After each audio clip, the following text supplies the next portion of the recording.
তারা কি তার পরীক্ষাটা দিবে কিনা সেটাই জানবেন আজকের ভিডিওতে। আপনারা ইতিমধ্যে আমার একটা ভিডিওতে দেখেছেন যে তারা এবং তালিমের সাথে আমরা কথা বলেছি এবং তাদের বাসায় গিয়ে তাদের সাথে দেখা করেছি। তো আপনারা অনেকেই শুধু জানতে চান কমেন্টে যে আপু তারা কি পরীক্ষা দিবে কিনা। তারা এবং তালিমের বিয়ে হওয়ার পর তারা তো একবারও সালাম ভাইয়ের বাড়িতে আসেনি, তো তারা কি পরীক্ষা দিবে কিনা। তো সেই জন্যই আর কি আজকের ভিডিওটা তৈরি করা। আর আমাদের তারাদের বাসায় যাওয়ার হচ্ছে একটাই উদ্দেশ্য ছিল, আপনাদের অনেক কমেন্ট আসছিল তারা এবং তালিমকে নিয়ে, আর তাদেরকে বিষয়ে জানার জন্য আপনাদের অনেক বেশি আগ্রহ ছিল। তো যার জন্য সব আগ্রহ এবং সব কিছু জানার অবসান ঘটিয়ে আমরা আর কি গিয়েছিলাম সব কিছু জানতে আর আপনাদের সব প্রশ্নের উত্তর নিয়ে আসার জন্য। তো প্রথমেই আমি বলবো যে তারা এবং তালিম পালিয়ে বিয়ে করার পর এখন তারা বর্তমানে অনেক বেশি হ্যাপি আছে এবং তারা দুজনকে অনেক বেশি ভালোবাসে। তো যার জন্যই হচ্ছে তারা দুজন পালিয়ে বিয়ে করেছে। আর তারা এবং তালিম বর্তমানে কোথায় রয়েছে সেটা কিন্তু আমি আরেকটা ভিডিওতে বলেছি। আশা করছি যারা আমার চ্যানেলের রেগুলার ভিউয়ার্স আছেন তারা হয়তোবা দেখে থাকবেন, যারা আমার ভিডিও প্রতিদিন দেখেন তারা হয়তোবা জানবেন।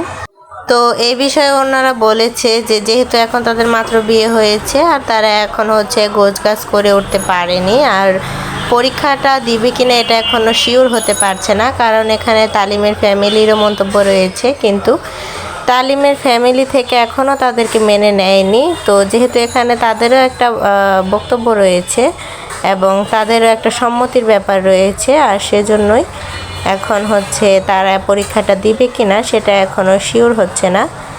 আর তারা হচ্ছে বলেছে যে কিছুদিনের মধ্যে হচ্ছে তালিমের বাসায় যাবে, আর সেখানে গিয়ে তারপর হচ্ছে তারা এবং তালিম সিদ্ধান্ত নেবে যে তারা হচ্ছে তারার পরীক্ষাটা দিবে কিনা।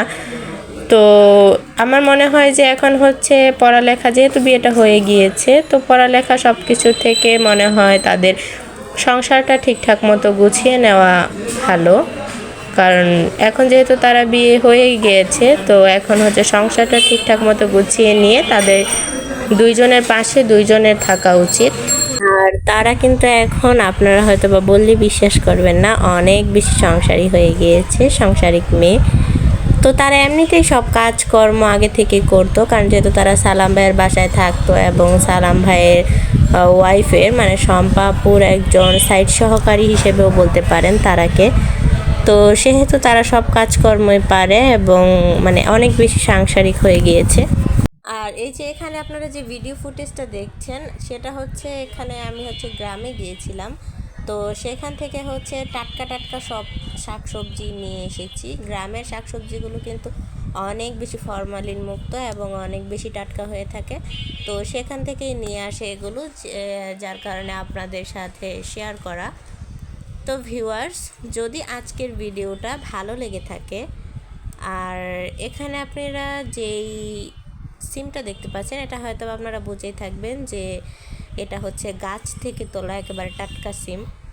তো যেটা বলতে চাচ্ছিলাম যে যদি আজকের ভিডিওটা ভালো লেগে থাকে তাহলে অবশ্যই চ্যানেলটা সাবস্ক্রাইব করে দিবেন, আর দয়া করে ভিডিওতে একটা লাইক করে দিবেন, আর আমাদের চ্যানেলের পাশেই থাকবেন। ধন্যবাদ, আল্লাহ হাফেজ।